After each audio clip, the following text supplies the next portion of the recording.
Dear students, welcome to Gate Smashers. इस video में explain करने जा रहा हूं how to do sorting in two dimensional array. Last video में मैंने आपको वन डिमेंशनल एरे में सॉर्टिंग करके दिखाई थी। है तो बड़ा सिंपल सा कॉन्सेप्ट, कुछ भी नहीं है। अगर आप एग्जीक्यूट करोगे तो वन लाइन की ही कोडिंग है, लेकिन इनमें इतने छोटे छोटे पॉइंट्स हैं जो इंटरव्यूज वगैरह में या खासकर जैसे आजकल कॉम्पिटिटिव एग्जाम में जहां पे पाइथन के बारे में पूछा जाता है, वहां पे वो छोटे छोटे पॉइंट जो है, जो बारीक पॉइंट है ना, वो पूछ लेते हैं और स्टूडेंट इसको मिस कर देते हैं। क्योंकि सॉर्टिंग तो पता ही है भैया, इंक्रीजिंग ऑर्डर में करना है, डिक्रीजिंग में करना है, वो सिंपल चीजें तो सबको पता है। लेकिन जो छोटे छोटे पॉइंट्स स्पेशली एग्जीक्यूशन में या सिंटेक्स में जो आती है ना, वो पता होनी बहुत जरूरी है। तो मैं आपको विद एग्जीक्यूट करके दिखा रहा हूं। यहाँ पे मैं 2D के बारे में बता रहा हूँ। लास्ट वीडियो में मैंने 1D के बारे में बताया था। एक बार वो वीडियो पहले जरूर चेक कर लेना ताकि आपको सॉर्टिंग के बारे में वहां पे बेसिक इंट्रोडक्शन मिल जाए। They import numpy as np, same भाई यहाँ पे 2D एरे ले लिया। 2D एरे मैंने इस तरीके से डेटा यहाँ पे ले लिया। अब क्या किया, np dot sort, simple np dot sort. 1D में भी ऐसे ही किया था, np डॉट सॉर्ट। जैसे ही मैं इसको np डॉट सॉर्ट करता हूं और इसको मैंने y के अंदर डाल दिया और y को मैं प्रिंट कर रहा हूं, मतलब इसकी एक कॉपी सॉर्ट करके y में डाल दी और उसको प्रिंट करा दिया। x एज इट इज है, x के अंदर कोई चेंज नहीं है। अगर आप x को देखोगे तो लो जी, x आपका एज इट इज ही है, जो यहां है वही यहां है, कोई चेंज नहीं है। लेकिन अगर आप y को देखोगे तो y जो है वो इसका सॉर्टेड कॉपी। आप देखो सॉर्ट कैसे किया इसने, सॉर्ट देखो ध्यान से कैसे किया, रो वाइज।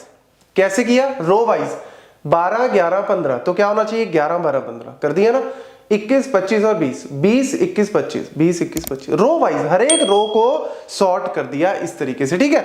अब यहां पे अगर आपके दिमाग में आए कि सर इसको कॉलम वाइज अगर करना चाहें तो क्या कर सकते हैं? हाँ, कॉलम वाइज भी कर सकते हैं। उसके लिए आपको क्या लिखना पड़ेगा, एक्सिस इज इक्वल टू 0।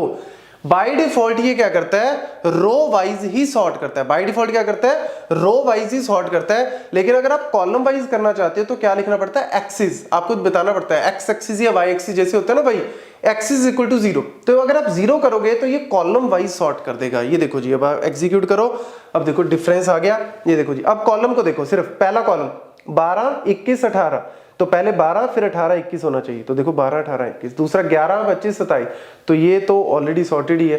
15 20 16, तो 15 16 20, तो ये देखो जी इस तरीके से कॉलम वाइज कर दिया। हमेशा याद रखना, कॉलम के लिए 0 नंबर और आपका जो रो है उसके लिए 1 नंबर। तो रो के लिए 1 नंबर इस तरीके से। तो रो के लिए तो आपको करने की जरूरत नहीं है, वो बाय डिफॉल्ट ही अगर आप सिंपल एक्स भी लिखोगे तब भी कर ही देगा, लेकिन आपको पता होना चाहिए।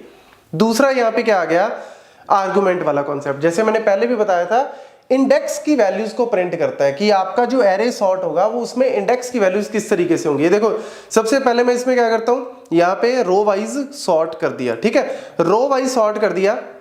और इसमें देखो, फिर मैं आपको थोड़ा सा इसको एक्सप्लेन करके बता देता हूं ताकि कहीं पे पूछ रहे इंटरव्यूज वगैरह में तो आप इजीली आंसर दे सको।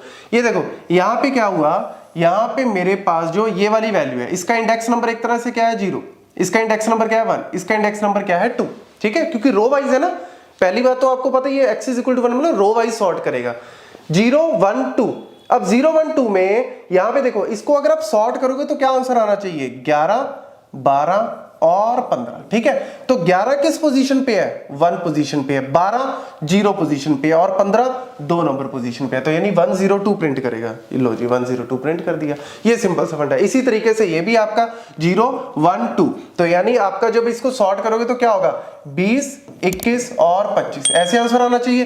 तो 20 देखो कहां पे है, 2 पे है, 21 कहां पे है, 0 पे है और 25 कहां पे है, 1 पे है। तो 201 आना चाहिए। लो जी 201 आ गया। ऐसे ही आप थर्ड को कर सकते हो। अब अगर मैं यहाँ पे चेंज कर दूं, लेट्स सपोज अगर मैं यहाँ पे चेंज कर दूं कि एक्सिस इज इक्वल टू, मैं यहाँ पे कर दूं 0, एक्सिस अगर मैं यहाँ पे क्या कर दिया 0, जैसे ही मैंने एक्सिस 0 किया यहाँ पे चेंज आ गया। अब एक्सिस इक्वल टू 0 का मतलब क्या है, एक्सिस 0 का मतलब है कॉलम वाइज इसने क्या कर दिया, सॉर्ट कर दिया।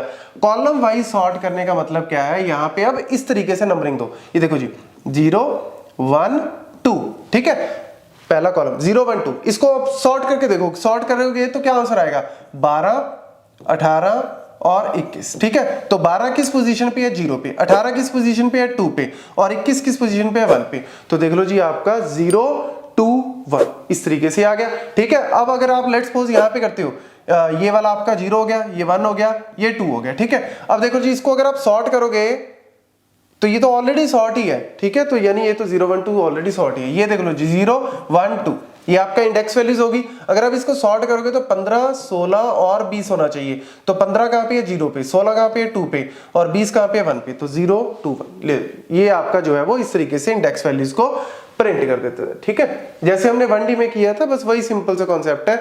और लास्ट आ गया आपका इन प्लेस। इन प्लेस का मतलब क्या है, मैंने ऊपर तो क्या किया था, कॉपी, x को सॉर्ट किया, उसकी वैल्यू y में डाली और y को प्रिंट किया। यहां पे मैं क्या कर रहा हूं, इन प्लेस कर रहा हूं, मतलब कोई y वो नहीं ले रहा, सीधा x को ही सॉर्ट कर रहा हूं। तो x डॉट सॉर्ट और सीधा प्रिंट कर दिया x को।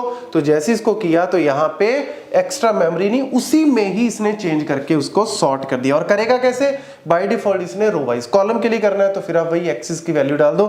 तो ये सिंपल सा फंडा है कि कैसे हम 2D में सॉर्टिंग करते हैं। Thank you.